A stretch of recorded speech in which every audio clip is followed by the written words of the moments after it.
ló dé jẹ́ pé àti fọwọ́ sí ìwé ikú ènìyàn tó bá ti dẹ́jọ́ ikú fẹ́yàn ó máa ń jẹ́ wàhálà àti ìdààmú àti ìṣòro fún ọ̀pọ̀lọpọ̀ àwọn gómìnà. Ẹ má lọ tọ́jú Abdulraman Bello sí ọgbà ẹ̀wọ̀n torí tẹ́ bá tọ́jú rẹ̀ tó bá máa tó bí ọdún bíi mélòó kan ìjọba kan á dé wọ́n á sọ pé wọ́n sílẹ̀ bóyá ó sì lè ronú pìwàdà. Iná ńlá ni wọ́n dá àwọn ẹbí YETUNDE yìí. Ẹni tó bá gbẹ̀mí ènìyàn ìwé òfin orílẹ̀-èdè Nàìjíríà ní pé kó gbẹ̀mí rẹ̀. Tí a bá pẹ́ lórí mi èsìkéṣin a máa báni nídìí ẹ̀. Òkodoro Yorùbá tẹlifíṣàn.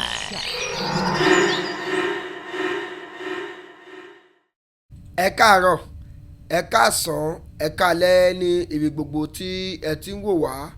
ìkànnì Òkodoro Yorùbá tẹlifíṣàn ibẹ̀ gangan náà ni ẹ já sí. A rọ̀ yín ní ọ̀pọ̀lọpọ̀ pé bí ẹ ṣe ń bá wa wo àwọn fọ́nrán wa ẹ má bá wa subscribe ẹ tan notification button yín sílẹ̀ nítorí àwọn fọ́nrán míì tí ó máa jáde ojú tẹ fún wo ò ní fọ́ etí tí ẹ fi ń gbọ́ wa kò ní di. Ẹ má bá wa comment ẹ má bá wa like kẹsì má bá wa share àwọn líǹkì àwọn fọ́nrán wa. Ẹ ṣeun bí ẹ ṣe ń tẹ̀lé wa. Lówùúrọ̀ òní mo rí kinní kan ní orí ẹ̀rọ ayélujára tí bàbá ọmọ kan tó kọ síbẹ̀ tó sì fi ń bẹ gómìnà ìlú wọn. Kinní ó wá bà mí ní ọkàn jẹ́ púpọ̀ nítorí pé kì í ṣe nǹkan tó dára kí màjèsí tójú òbí ẹ̀ kó tójú ẹ̀ rọ̀rùn. Ó tún wá rọ̀rùn nìyẹn kì í ṣe pé ṣe ló kúkú jẹ́jẹ́ níṣe ni wọ́n pa ọmọ náà wọ́n wá pa ọmọ náà tán wọ́n pín kéékèèké ọmọ tó kù wọ́n rẹ̀ sí ní òdìdí iṣẹ́ mọ̀ pé ìbànújẹ́ ayérayé ni ó jẹ́ fún ìdílé náà. A sì gbàdúrà fún bàbá àti ọmọ òun pé ní agbára Ọlọ́run ọba kí Ọlọ́run ọba kó rọ̀ wọ́n ní ọkàn irú eléyìí ò ní kú sẹ́yìn mọ́. Gbogbo àwọn tó kù tó jẹ́ àbúrò olóògbé tàbí àwọn ẹ̀gbọ́n ẹ̀ Ọlọ́run á jẹ́ kí wọ́n dirú kí wọ́n dìgbà fún àwọn òbí náà. Àwọn òbí tí mò ń sọ̀rọ̀ nípa ẹ̀ ni àwọn òbí YETUNDE ọmọbìnrin akẹ́kọ̀ọ́ ilé ẹ̀kọ́ gíga tí ọ̀dọ́mọkùnrin àáfà alápatà ènìyàn Abdulraman Bello tí ó ṣekú pa ní ìlú Ìlọrin. Ọ̀rọ̀ tí mo rí lórí ẹ̀rọ ayélujára náà ni ibi tí bàbá rẹ̀ ti kọ̀wé tó ti kọ̀wé sí gómìnà ìpínlẹ̀ Kwara bàbá wa Abdulrahman Abdulrasaq gómìnà ìpínlẹ̀ Kwara tí bàbá ọmọ náà kọ yí pé gómìnà mo bẹ̀ yín ní ọ̀pọ̀lọpọ̀ ẹ tètè bá wa sáìn death warrant ìwé ikú Abdulraman Bello nítorí pé ẹni tó bá tigi bọ̀yàn lójú dandan ni ká tigi bọ̀ lójú o ẹni tó bá géni lápá dandan ni ká gé lápá ẹni bá géni lẹ́sẹ̀ dandan ni ká gé lẹ́sẹ̀ ẹni bá tiná bọ ayé ẹni dandan ni ká tiná bọ irú ayé ẹni bẹ́ẹ̀ bó tiẹ̀ tilẹ̀ jẹ́ wípé wọn ò ní pa Abdulraman Bello bí ó ṣe pa YETUNDE ọmọlé ẹ̀kọ́ gíga ní ìpínlẹ̀ Kwara náà bó tilẹ̀ jẹ́ pé wọn ò ní pa bẹ́ẹ̀ Abdulraman Bello ó pa YETUNDE ó gé kéékèèké bíi pé a fẹ́ ṣe pàtí ilé ẹjọ́ gíga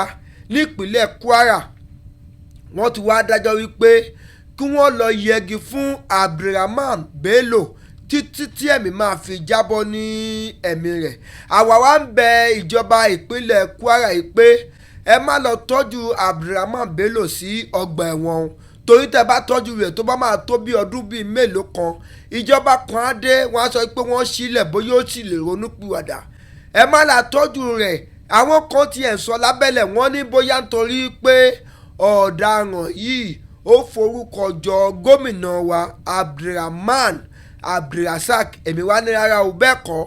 gómìnà sì máa sáyìn ìwé ikú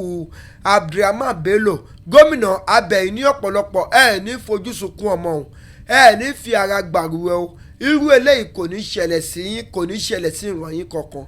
Iná ńlá ni wọ́n dá àwọn ẹbí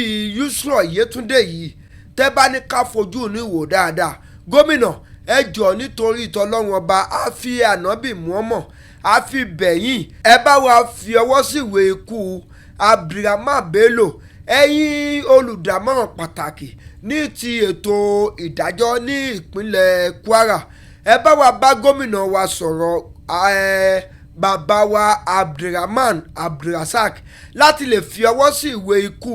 Abdulraman Bello ní kíákíá nítorí pé àtètè fi ọwọ́ sí ìwé ẹ̀ àtètè ní kó tètè lọ́ọ́ máa jẹ́jọ́ ní ọ̀dọ̀ Ọlọ́run ṣùgbọ́n àwọn àgbàlagbà wọn máa pòwe pé tí a bá pẹ́ lórí mi èsìn kéèsìn a máa báni nídìí ẹ̀ èmi wá tún wá ń sọ pé kí ló ń fà á fún àwọn gómìnà wa láti lè máa fi ọwọ́ sí ìwé ikú ènìyàn tó máa ń jẹ́ iṣẹ́ fún wọn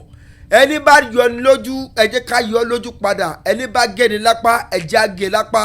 ẹni bá gé ni lẹ́sẹ̀ ẹ jẹ́ á gé lẹ́sẹ̀ ẹni bá fọ́ ni lójú ẹ jẹ́ á fọ́ lójú ẹni tó bá gbẹ̀mí ènìyàn ìwé òfin orílẹ̀-èdè Nàìjíríà ní pé kó gbẹ̀mí rẹ̀ kí ló dé jẹ́ pé àti fọwọ́ sí ìwé ikú ènìyàn tó bá ti dẹ́jọ́ kú fẹ́yàn ó máa ń jẹ́ wàhálà àti ìdààmú àti ìṣòro fún ọ̀pọ̀lọpọ̀ àwọn gómìnà wa ní ìpínlẹ̀ Kwara ẹ má jẹ́ kó rí bẹ́ẹ̀ o wọ́n ti dá YETUNDE wọ́n ti dá ẹ̀mí rẹ̀ légbodò ẹ jẹ́ kí á dá ẹ̀mí ẹni tó dá ẹ̀mí rẹ̀ légbodò ẹ jẹ́ kí á dá ẹ̀mí rẹ̀ légbodò padà lágbára Ọlọ́run ọba irú eléyìí ò ní ṣẹlẹ̀ sí ìdílé àwọn YETUNDE mọ́ bàbá àti ìyá àròyìn abẹ̀yìn ẹ fi yèdénú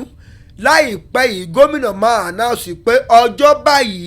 ló máa lọ pa Abdulraman Bello nítorí pé ẹni bá gún ni lójú ẹ̀jẹ̀ á gún lójú ẹni bá ṣá ni lórí ẹ̀jẹ̀ á ṣá lórí ẹni bá fọ́ ni létí ẹ̀jẹ̀ á fọ́ létí lágbára Ọlọ́run ọba ìpínlẹ̀ Kwara ò ní bàjẹ́ ilé yìí ò ní bàjẹ́ gómìnà wa Abdulrahman Abdulrasaq ìkànnì Òkodoro Yorùbá tẹlifíṣàn ibẹ̀ ni ẹ ti wò wá ní àtàárọ̀ ẹ ṣeun bí ẹ ṣe wò wá ẹ má bára wo àwọn fọ́nrán wa ẹ tọ notification button yín sílẹ̀ nítorí àwọn fọ́nrán mi tí ó máa jáde ojú tẹ fún òwò ní fọ́ o èjì tí ẹ fún gbọ́ wa kò ní di Òkodoro Yorùbá tẹlifíṣàn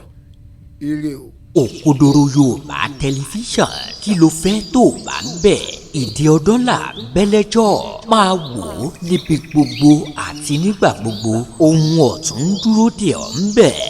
Òkodoro Yorùbá tẹlifíṣàn.